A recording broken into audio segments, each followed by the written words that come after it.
morning, welcome back to the channel. We got a tow in. This was Tuesday night. Customer called and said they got a coolant leak at their job.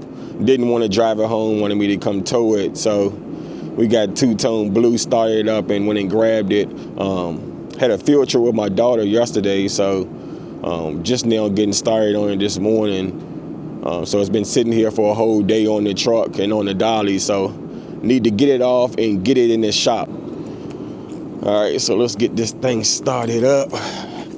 This two-tone blue. If you watch my channel a couple years ago when I brought this truck, it didn't run at all, didn't start up. Replaced some relays, and it started right up. To be honest, it's been down more than it's been on the road. Like I said, it's just an older truck and going through its issues, but we've been trying to keep it running here and there. Let's see if it cranks up this morning. Oh yeah, yeah.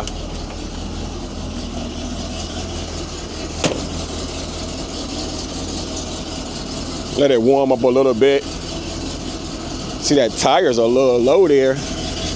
Might need to put some air in it. But I only towed light duty on here.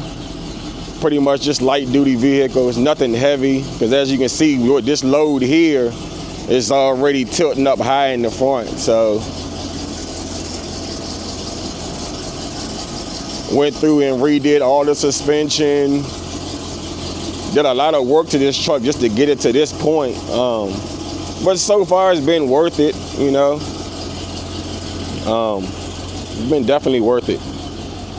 Well, let's let it warm up and we'll get this car down off of the lift. All right, I think we should be warmed up by now.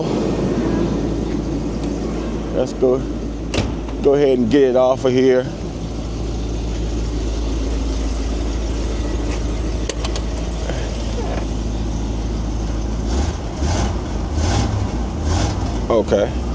Okay, she got a little bark to her.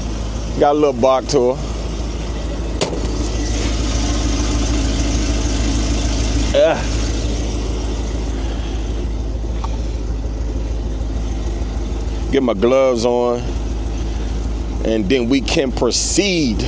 But it is cold out here. Even my gloves are cold. I left them in the truck. So, hey, gotta do what we gotta do. Faster we get it done, the faster we can get it in the shop and be in the heat, or a little bit of heat.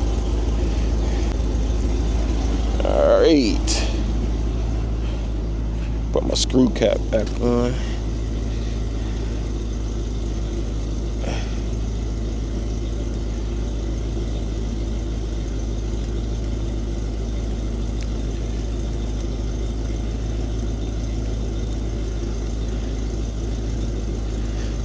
All right, let's get this thing down.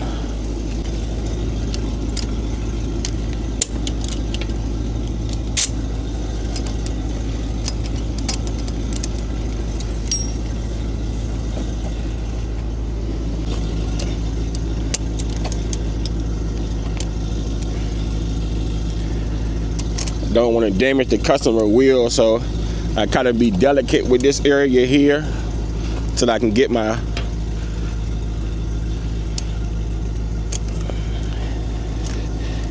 strap off.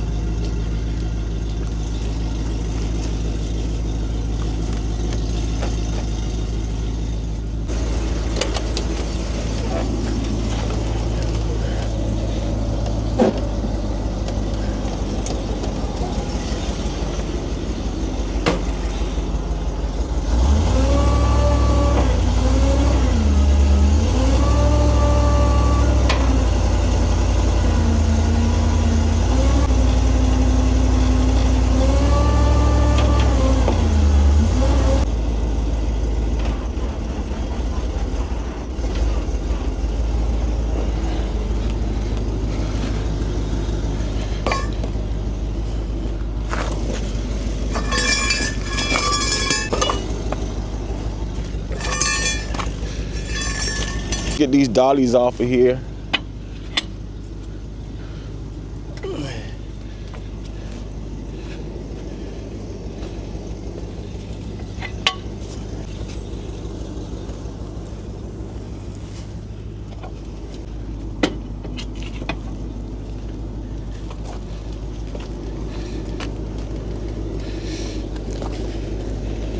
Has a lot of tension behind this pole, especially once you get it down onto one side.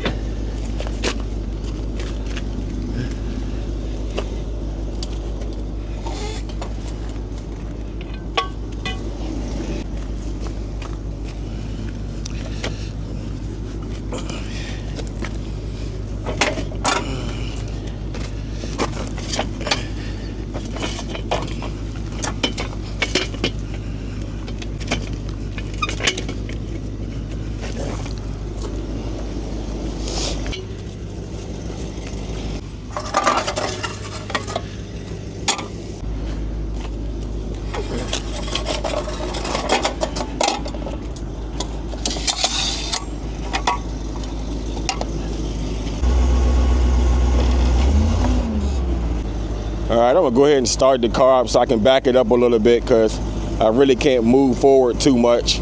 So I go ahead and back the vehicle up, that way I can get my wheel lift back up.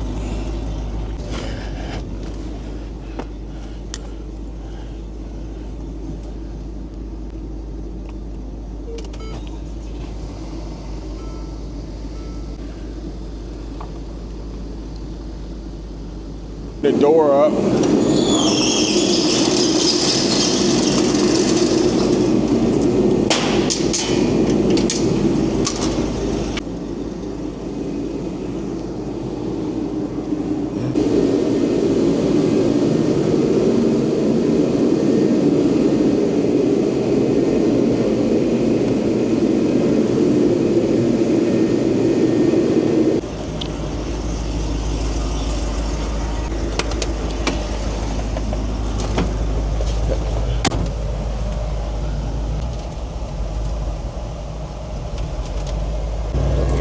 Get her put back in the hole here.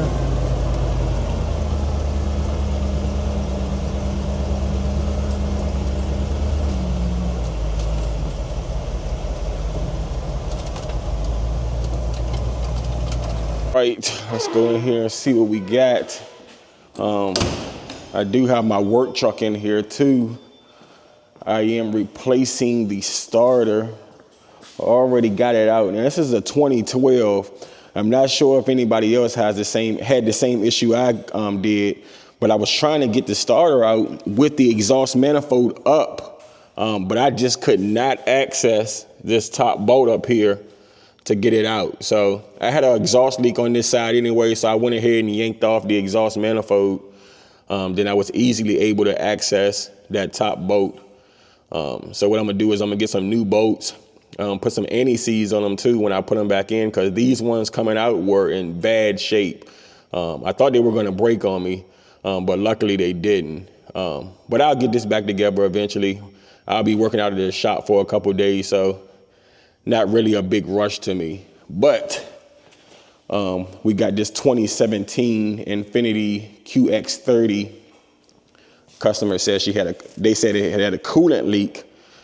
So didn't want to drive it from work, had me tow it to the shop, and I'm gonna go ahead and run some diagnostics on here, see what kind of leak we have. But while I was putting it on the lift, I did notice that big leakage there, and it looks more like oil/coolant to me. So I'm gonna go ahead and put the pressure test on it for the coolant system, and see if it shows me any indication that it's coolant as well.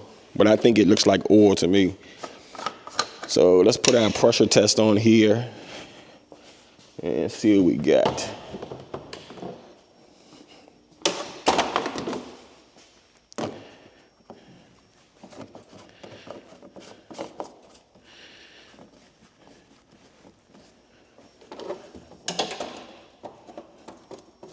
As a matter of fact, what I'm gonna do is I'm gonna sit you down here. Maybe you can scream out to me if you see anything.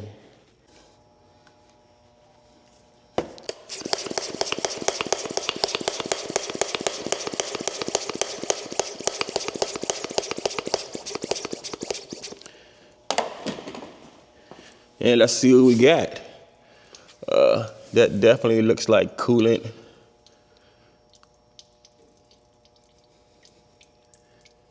So maybe a turbo line. Let's find out. Let's get it lifted up and move some things out of the way. See what we find.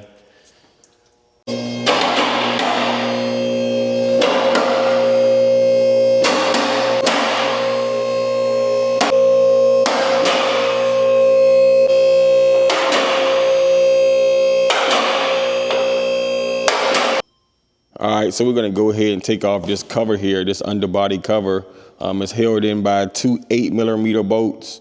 You got one here, and then you have one here, and then you also have a Phillips head here. So we're gonna go ahead and yank out those three, get this down, and then we'll get a closer look of where this leakage is coming from.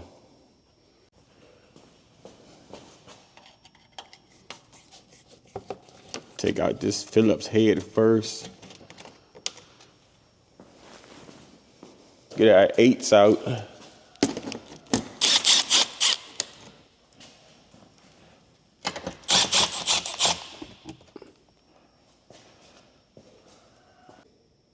All right, let's see what we have.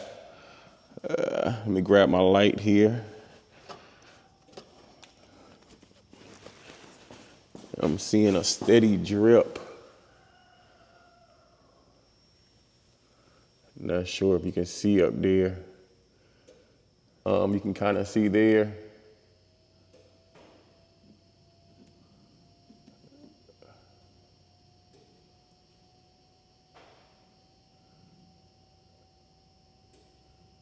You can see how it's coming down on this side here, how it's kind of a steady drip to it. And I'm right up under the oil filter housing here. And you can see that drip from underneath of it. So I'm thinking the oil filter housing gasket is busted due to the mixture of oil and coolant. All right, so with me finding that leak there and with me seeing oil and coolant here, I'm gonna definitely say the oil filter housing itself or the oil filter gasket needs to be replaced. Also, if you look here, you can see that this is our oil filter gasket and this is our oil filter housing, and it mounts up to the engine here. So what we need to do is probably replace this gasket or replace this whole unit. This unit is plastic, so it could have a crack in it, but I'm leaning more towards the gasket needs to be replaced, okay?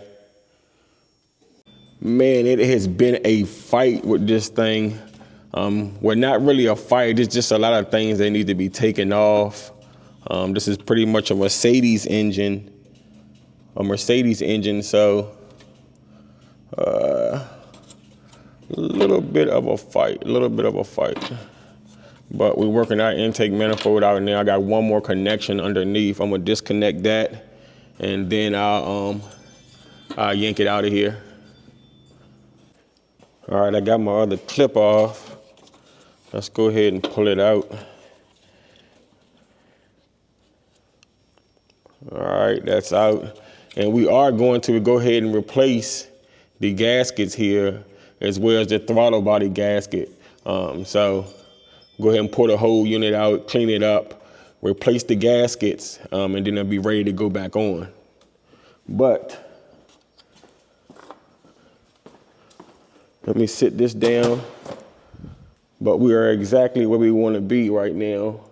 All right, so if we look down over here now, with the intake manifold removed, we got easy access to our oil cooler or oil filter housing / oil cooler, whatever you want to call it. But we have easy access to it now. We're just going to disconnect our coolant lines from it and then take out the 3 bolts holding it onto the engine.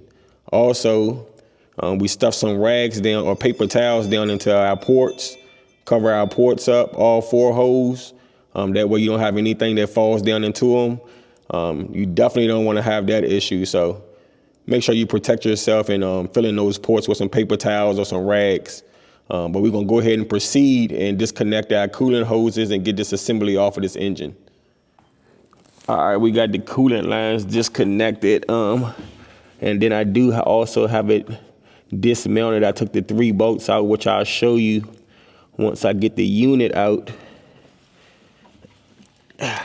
Okay, so with the unit removed, you can see the gasket here that I was talking about that can be replaced. It sits here in the housing. And then also you have your three, I believe it's 12 millimeter Torx bolts. It's only 3 that comes in it. And this is your unit. This is your unit, okay? This is a messy job, really messy job. As you can see, I didn't wear my gloves today. I normally wear my gloves, but because this job is so messy, I felt like I was gonna be running through gloves, so decided not to wear those today. But let's get this unit ordered or purchased, and then we'll get it installed. Hey, so thanks for watching today. Make sure you like and subscribe and stay tuned for more videos.